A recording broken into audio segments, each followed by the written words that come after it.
หลังจากที่นางมาลาได้สั่งเวียกนำลูกของตนแล้วนางก็เริ่มออกเดินทางส่วนท้าวซีเกมผู้เป็นลูกพัดปล่อยปะละเลยเวียกงานที่แม่มอบหมายให้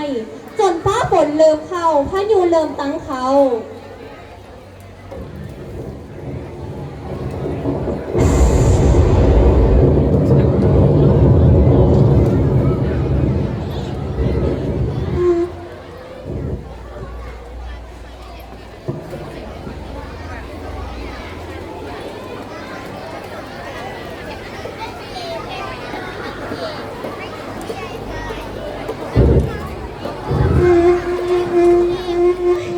อุ้ยก็ไม่ไหนนะ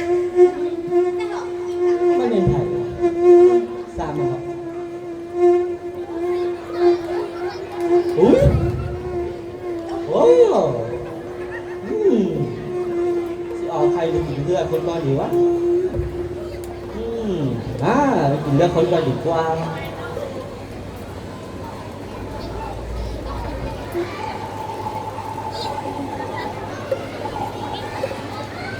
นี่ละออกใครต่อดีกว่า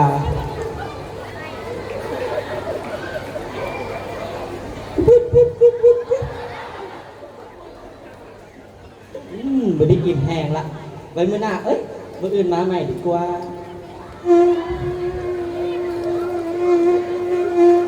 เรียกเพื่อนเรียกบ้านจะได้กูให้ใครคอยเรื่องแม่ตาแต่มือก่อนกับบ่กูให้คอยเบิกสิเอาเท่านี่ค้าก่อนอุ้ยเป็นผู้ใดนี่อ้าวลูกข่อยตัวนี้พี่แก้มลูกจะเป็นยังป๊าดขี้ห้อนหน้าจืดบ่มีตุ้งตามเต็มโตป๊าดบ่ได้เดี๋ยวแม่พาไปหาหมอไปลุกไปป้าสีผู้เป็นคนที่อยู่บ้านใกล้เมืองเพียงได้ยินบทสนทนาดังกล่าวจึงฟ้าฟังแลนตอบผู้นั้นแน่ผู้นี้แน่จนเกิดเป็นกลุ่มคนชาวบ้านที่นางจุ้มกันโอ้ลมในเรื่องที่ได้ยินมาก่อนที่จะเริ่มมุ่งหน้าตามนางมาลาไปพร้อมเดียวกันนั้นนางมาลาก็ได้พาลูกของตนมาที่ตำนักหมอกผีเป็นทีเฮียพอยพี่เขามันเป็นยังมันเป็นแนวนี้อังดิไอ้ข่าวเดี๋ยวข่อยสิไล่ผีออกไปเด้อตะกระดุงตะกระดิ่งตักตุงติงตักตุงติงตะกระดุงตะกระดิ่งตักตุงติงตักตุงติงนี่ป้ามันก็เป็นอย่างนั้นนี่ป้านางฟ้ามันเป็นบุญบ้านเหรอคนเข้ามาหลายวันไปดึงไปอ้าวป้ามาลาเขาจะเป็นอย่างกันนะคุณแล้วเกมว่าเป็นอย่างนี้นะป้ามาลาพี่เกมเลยถึงพี่เขาอาการเบื้องต้นมันน่ะขี้ห้อนหน้าจืดแถมยังมีตุ่มตามเต็มตัว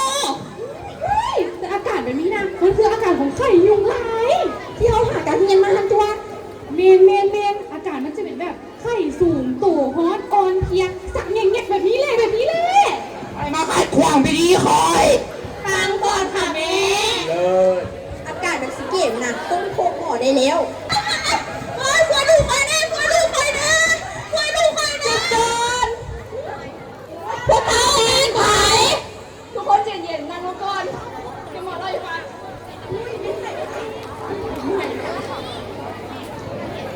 พวกคอยเป็นจิตอาสาทางการแพทย์ที่ลงมาสำรวจและให้ความรู้เกี่ยวกับเรื่องไข้เลือดออกและยุงวัวบักเทียนี่นะคือยุงวัวบักเทีย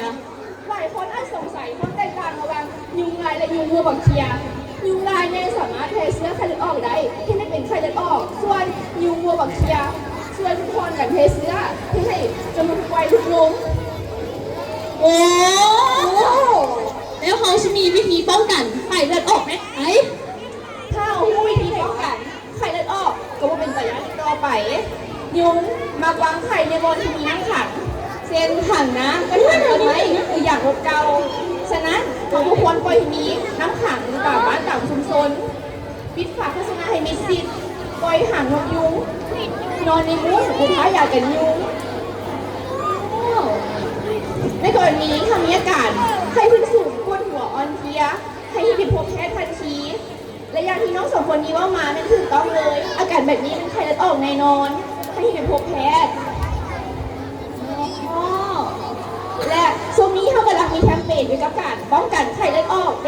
ช้ยุงโวบักเคียยุงโวบักเคีย ยูบักเทียมันแมนไผ ไปใครทำอ่ะก็เคยได้ยุงวัวบักเคียน่ะ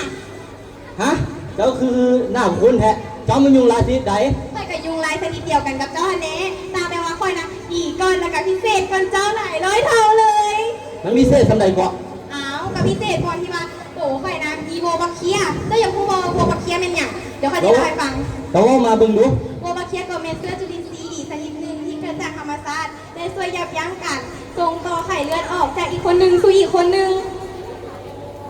อ๋อ มันจับจังจะได้เกาะ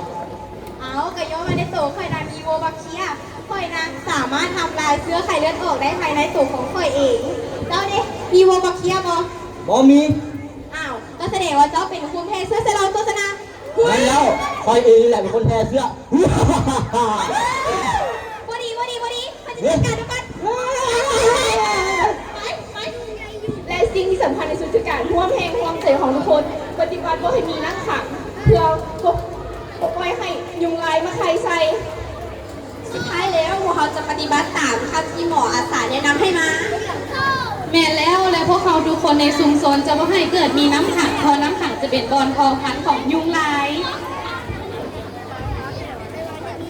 ยูทูบไข่เลือดออกโวบักเคีย